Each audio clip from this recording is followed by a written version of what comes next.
ఏమని పెడదామంటే ఫస్ట్ కుమారుడై ఉన్న వాక్యం, దేవుడై ఉన్న. రెండవది ఏం రాస్తామంటే నిర్మాణాత్మకమైన వాక్యం. ఈ వాక్యం స్పెషల్ ఏంటంటే ప్రభు నోట నుండి బయలు వెళ్ళి సమస్తము ఏర్పడటానికి, సమస్తము నిర్మించటానికి ఈ వాక్యం పనిచేసి నిర్మించుటకు శక్తి కలిగిన వాక్కు. దేవుడు పలుకుతాడు, అది అక్కడ నెరవేరుతుంది.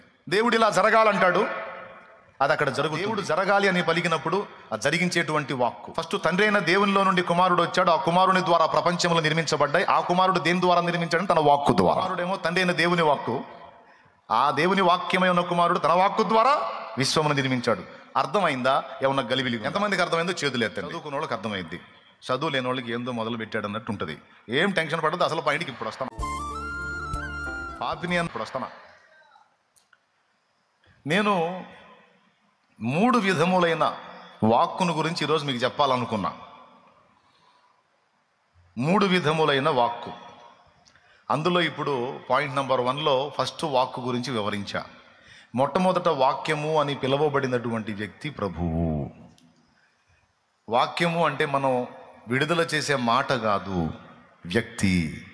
కాబట్టి ఇక్కడ ఏం రాసుకుంటామంటే నంబర్ 1లో వ్యక్తి అయి ఉన్న వాక్యము. ఏమై ఉన్న వాక్యము? వ్యక్తి అయి ఉన్న వాక్యము. ఇది బైబిల్ చెప్పినటువంటి సత్యం. ఆయనే సమస్తమును నిర్మించాడు. ఫస్ట్ తండ్రి అయిన దేవునిలో నుండి ఈ వాక్యం బయటకు వచ్చాడు. వచ్చిన ఈ వాక్యమే తన వాక్కు ద్వారా సమస్తమును నిర్మించాడంట. ఇదొక వాక్కు. మళ్ళీ తండ్రి అయిన దేవునిలో నుండి వచ్చిన వాక్య దైవం తన ఘన వాక్కు చేత ఈ బ్రహ్మాండం అంతటిని నిర్మించాడు. అండపిండ బ్రహ్మాండం అంటారు కదండి.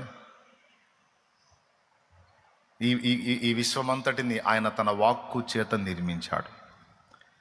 ఈ మాట బైబిల్ ఎక్కడుందో మీకు తెలుసా? ఈ మాట నేను మీకు ఎలా ఉందో ఓటు చెప్తా, మీరు ఎక్కడుందో తీయాలి. హెబ్రీ పత్రిక 1వ అధ్యాయంలో ఆయన తన కుమారుని ద్వారా ప్రపంచములను నిర్మించెను అని ఉంటుంది. అలాగే ఆయన తన వాక్యము ద్వారా ప్రపంచములను నిర్మించనని కూడా ఉంటుంది. ఎక్కడుందో తీస్తే గ్రేటే. హెబ్రీ 11:2. హెబ్రీ పత్రిక 11వ అధ్యాయం 3వ వచనం. అది నేనే చెప్పాగా. హెబ్రీ పత్రిక అది కాదమ్మా, తన వాక్యము ద్వారా ప్రపంచములను నిర్మించాను.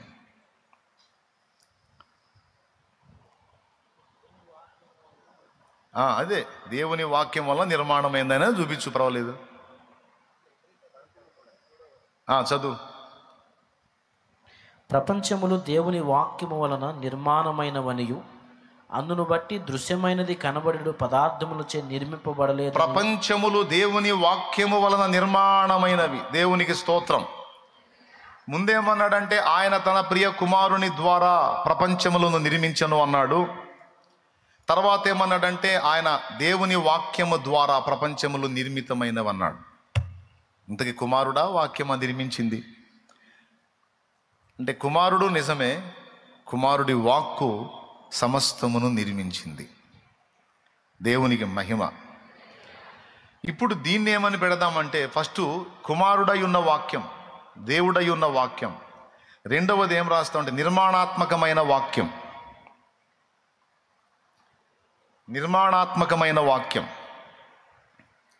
ఈ వాక్యం స్పెషల్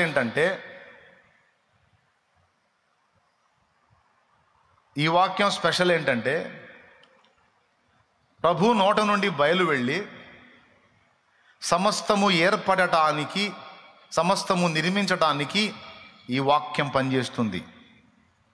ఇది నిర్మించుటకు శక్తి కలిగిన వాక్కు.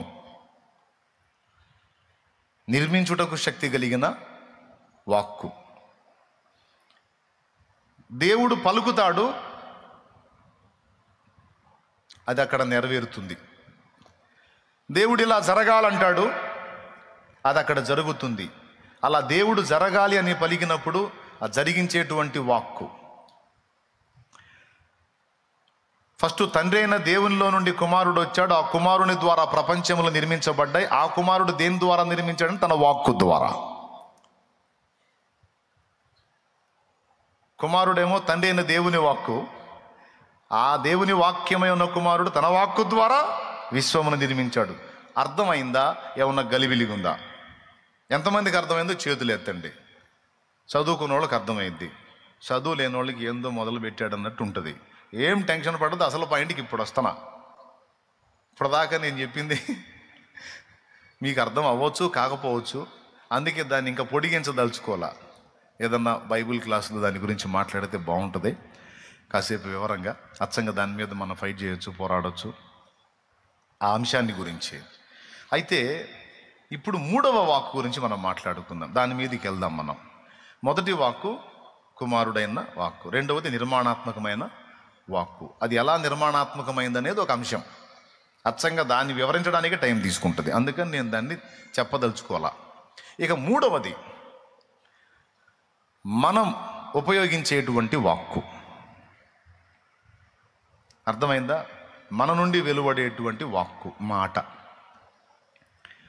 యేసయ్య నుండి వెలువడే వాక్కుకి మన నుండి వెలువడే వాక్కుకి తేడా ఉంది. సృష్టికర్త నుండి వెలువడే వాక్కు నిర్మాణాత్మకమైన వాక్కు. మరి మనం పలికే వాక్కు, ఇప్పుడు మనం ఇది ఒక కొండగా మారిపోవును కాకంటే మారిద్దా? మారదు, అది అలానే ఉంటుంది. కానీ అదే ఆయన నిర్మాణాత్మకమైన వాక్కు పలికితే అది అలా అయిపోయింది. సో ఆ మాటకి మన మాటకి వ్యత్యాసం ఉంది. ఇప్పుడు ఇక ఆ రెండు పక్కన పెడితే, కుమారుడైన వాక్యము నిర్మాణాత్మకమైన వాక్యము రెండు పక్కన పెడితే, ఈ మూడవ వాక్యం ఎవరిదంటే మనం విడుదల చేసేటువంటి వాక్కు. ఇక మన నుండి విడుదలయ్యేటువంటి వాక్కును గురించి కొద్దిగా మనం అధ్యయనం చేయాలి. అవి రెండు బలమైనవి, మనం విడుదల చేసేది బలహీనమైనది. ఏముంది, మనం మాట్లాడేది గాలికి పోతుంది అని మనం సహజంగా అనుకుంటాం. మనం బయటికి పలికేటువంటి విడుదల చేసేటువంటి మాటలు చాలా మాటలు ఉంటాయి, విస్తారంగా ఉంటాయి. ఆ మాటలన్నీ కూడా గాలిలో పలికాం కాబట్టి మొత్తం గాలికే పోతాయి అని మనం అనుకోవచ్చు. కానీ దాని గురించి కూడా దేవుని వాక్యం ఏం చెప్పిందంటే, వాక్కు ఏదైనా సరే అది శక్తివంతమైందే, దాని పర్యవసానం అనుభవించవలసిందే, దాని ఫలితాన్ని పొందవలసిందే, దానికి లెక్క చెప్పవలసిందే అని సాక్షాత్తు యేసయ్యే బైబిల్లో చెప్పాడు. మనుషుడు పలుకు వ్యర్థమైన ప్రతి మాటను గూర్చి విమర్శ దినమందు లెక్క ఒప్పగింపవలసి ఉన్నది. మత్తయి సువార్త 12:36. మత్తయి సువార్త 12:36 ఒకసారి చూడు. నేను మీతో చెప్పున్నదేమనగా, ఏమనగా మనుషులు పలుకు వ్యర్థమైన ప్రతి మాటను గూర్చియు విమర్శ దినమున లెక్క చెప్పవలసి ఉండును. మనుషుడు పలుకు వ్యర్థమైన ప్రతి మాటను గూర్చి విమర్శ దినమున అంటే ప్రతి మనుషుని విమర్శించే దినం ఒకటి ఉంది అని యేసయ్య చెప్తున్నాడు. అవి మంచివే కానీ, చెడ్డవే కానీ, మేలే కానీ, కీడే కానీ, మన నోట నుండి మనం వ్యక్తపరిచినటువంటి ప్రతి మాట దానికి సంబంధించినటువంటి లెక్క, కారణము మొత్తం దేవుని ముందు విమర్శ దినమందు లెక్క అప్పగించాలి అనేటువంటి విషయాన్ని సాక్షాత్తు యేసయ్యే చెప్పాడు. బాగా వినాలి. బైబిల్ గ్రంథంలో తన కుమార్తె దురాత్మ చేత పీడించబడ్డప్పుడు కనాను స్త్రీ ఒకతే యేసు ప్రభుని నిలేసిద్ది. ఆయన ఆగడు, వెళ్ళిపోతూ ఉంటాడు, వెంటబడిద్ది. ప్రభువా, నా కుమార్తె దయ్యము చేత పీడించబడి రోగి అయి ఉన్నది, ఆమెను స్వస్థపరచు ప్రభువా అని కేకలేసిద్ది. కేకలేస్తూ యేసయ్య వెంటబడిద్ది. యేసు ప్రభువారు వెళ్తా ఉంటే శిష్యులు, ఈమె గోలేంది, వెంటబడి కేకలేస్తుంది, ఆమె సంగతి ఏందో చూడు అని వాళ్ళు అడిగినప్పుడు ఆయన ఆగి ఆయన ఒక మాట అంటాడు, పిల్లల రొట్టె ముక్కలు తీసి కుక్క పిల్లలకు వేయట యుక్తము కాదంటాడు. ఆ మాట అన్నప్పుడు ఆమె అంటది, ఏదో బిడ్డ సమస్యలో ఉందని బాధతో అడుగుదామని వచ్చాను, ఏదో సహాయం చేస్తావని మమ్మల్ని కుక్కలతోనూ కుక్క పిల్లలతోనూ పోలుస్తావా మాకు వద్దులేని సాయం అని పోకుండా ప్రభువా, ఆమె చూడు ఎంత తెలివిగా మాట్లాడుతుందో, మీరు స్తోత్రం చెప్పండి. ఆమె అన్నది లూకాసు వార్తలో కూడా ఉంటుంది. ఆమె అన్నది, ప్రభువా మరి కుక్క పిల్లలు ఎలా బతకాలి, కుక్క పిల్లలు ఎలా బతకాలి, పిల్లల బల్ల మీద నుంచి పడే ముక్కలతోనే కదా కుక్క పిల్లలు బతుకుతాయి అని ఆమె అంటది. అప్పుడు ప్రభు అంటాడు, నీవు ఈ మాట పలికినందున, ఫస్ట్ అంటాడు అమ్మా నీ విశ్వాసం గొప్పది అనేమో మత్తయి సువార్తలో అంటాడు.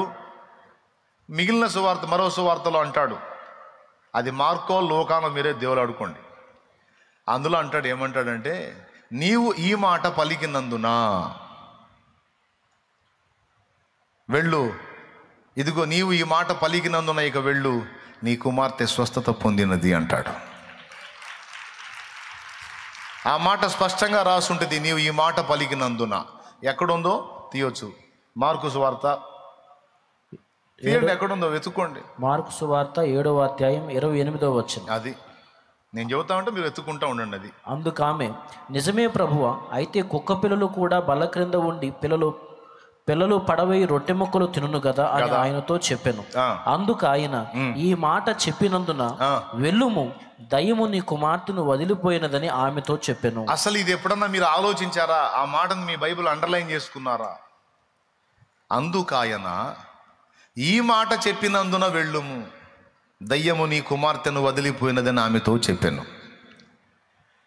యేసయ్యతో ఈమె ఒక మాట చెప్పిందంట. ఇక్కడ ఈ మాట చెప్పినందున, ఈ కారణము చేత అక్కడ దయ్యం పోయింది, నీ కూతురు స్వస్థత వచ్చింది పో నీ కూతురుకి అని చెప్పాడు. ఈమె పలికిన మాటను బట్టి కుమార్తెకు స్వస్థత రావటం అనేది మీకు వింతగా లేదా? ఆలోచించాల్సిన విషయం కాదా?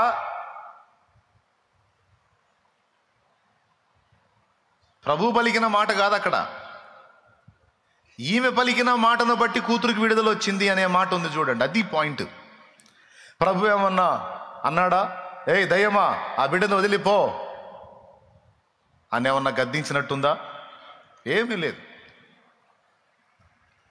ఈ మాట చెప్పినందున ఇక వెళ్ళు, నీ కుమార్తె స్వస్థత పొందింది. ఏ మాట చెప్పినందున? కుక్క పిల్లలు కూడా ఎట్లా బతకాలయ్యా? పిల్లల రొట్టె ముక్కలు తినే కదా బతకాలి. ఆహా, రైట్, వెరీ గుడ్. అట్లయితే ఈ మాట చెప్పినందున పో, విడుదల వచ్చింది. అంటే ఈమె పలికినటువంటి వాక్కు, ప్రభుతో ఈమె మాట్లాడినటువంటి మాట దేవుడు ఆమోదించి అక్కడ దయ్యాన్ని వెళ్ళగొట్టాడు. అంటే దేవునితో మనం పలికే మాటలు కూడా శక్తివంతమైనవి అని ఇక్కడ రుజువు చేస్తున్నాడు దేవుడు. మనం దేవునితో ప్రార్థనలో ఎన్నో మాటలు మాట్లాడతాం. మనం దేవునితో మాట్లాడే మాటలు, కొన్ని మాటల వలన మనకు తెలియకుండానే కొన్ని సమస్యలు మన నుంచి విడిచిపోతాయట. ఇది రాసుకోవాలి గుర్తు. దేవుని ముందుకెళ్ళి దేవునికి మొర్ర పెట్టి దేవునితో మనం మాట్లాడేటువంటి కొన్ని మాటల వల్ల మనకు తెలియకుండానే కొన్ని సమస్యలు డీల్ అయిపోతాయట, కొన్ని సమస్యలు పరిష్కారం అయిపోతాయట, కొన్ని మనం ఆయనకి చెప్పినందున. ఏమో నాకేం తెలుసు, అక్కడ ఉంది, మార్కు చెప్పాడు, నాకేం తెలుసు. ఏదైనా డౌట్ ఉంటే మార్కు బ్రదర్ని అడగండి. ఇక్కడ లేడులే, అక్కడ ఉన్నాడు, పరదైస్లో ఉన్నాడు. ఎక్కడ ఉన్నాడు? పరదైస్లో ఉన్నాడు, అక్కడికి పోయి అడగండి. అంటే దేవునితో మనం చెప్పేటువంటి మాటలు శక్తివంతమైనవి. నంబర్ 1.